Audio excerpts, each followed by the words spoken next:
We love getting your emails, and recently a viewer asked if we could explain the difference between chili beans and regular canned beans. Chili beans are simply beans that are simmered in a seasoned tomato sauce. And unlike canned pinto or kidney beans, which usually get rinsed and drained, canned chili beans aren't drained since the sauce is where all the flavor is. So let me show you a quick throw together chili cheese dip that uses these. That'll be perfect for the upcoming bowl game.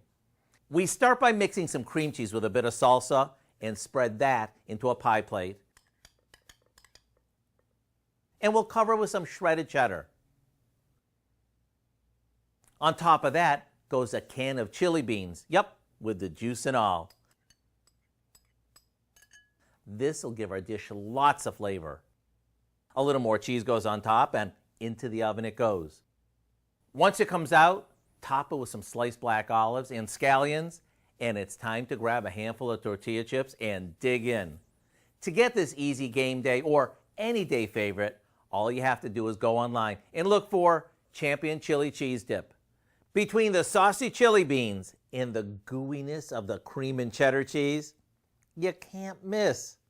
I'm Howard in the Mr. Food Test Kitchen, where today we found a game day winning way for you to say, ooh, it's so good.